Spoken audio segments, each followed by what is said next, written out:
que é esses livros aí, baixinho? Que livro é esse aí que você tá na mão? Esse aqui é livro de história. Não, esse aí não é a Bíblia? É uma Bíblia de ler história, mas tem nome de criança na tampinha e aqui também. É? E esse outro livro aí? Que livro é esses aí? Esses aqui é de aprender coisa. Qual você falou que é de inglês? Essa aqui, da Hello Kitty. É? O que tem de inglês aí? Vamos ver se tem de inglês. Assim. Cadê? Listen, read, password, Ué, tá falando inglês? password, read, fly, Ué, quem deu esse livro pra você? green, clear,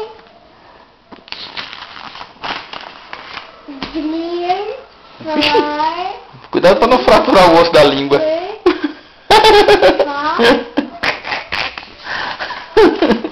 Olha pro pai aqui. clear, Patrocínio aqui, ó. Prefeitura de Suzano. Flu e Flor. Flu e Flu. Quem que tá te ensinando esse inglês aí?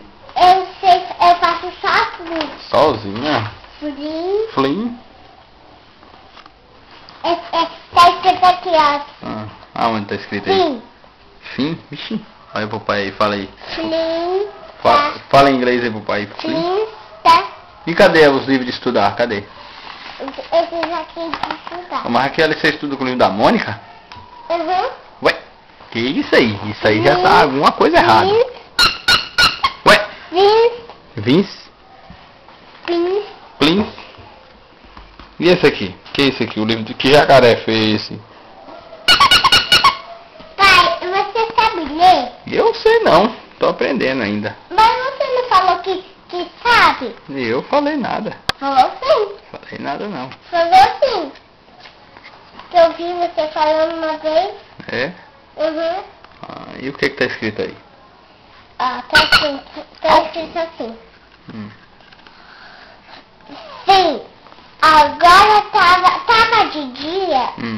O jacaré, uma vez, então diretamente, alguém escutava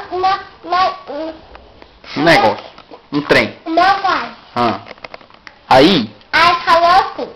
passa aí a folha pra gente ver. Aí quem é? Quem é? Aí falou assim de noite. Sou eu, o lobo. Eu quero te comer. Vixe! Aí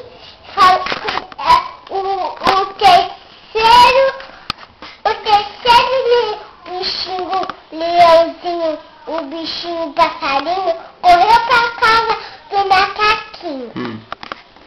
Aí, fim. Aí, depois bateu da carta. Bateu assim. Quem é? Aí o terceiro limãozinho falou assim. O terceiro bicho falou assim. Sou eu, o lobo. Aí o outro... Fico com medo agora, hein? O terceiro animal correu pra casa do terceiro outro bichinho. Aí diz assim, o lobo tem que pegar a gente. Aí tem um monte de lobo dessa história. Aí, fim. Aí, Dá tchau pra galera, aí, fim. e aí, Tchau, galera. e depois, ele falou que tem duas histórias. Depois dessa. Aí, Tchau. tchau. Dá beijo pra turma aí. Beijo. Fala assim, beijo pros meus fãs. Beijo pro meu fãs. Todos os meus fãs da internet. Beijo todos pro meu fãs da minha internet. Veja o meu vídeo da internet. Vejo meu vídeo da internet. Meu nome, como é que é seu nome? Isabel. De quê? De Santos Lobo Vitória. Tchau. Dá tchau pra galera. Tchau, galera. Tchau.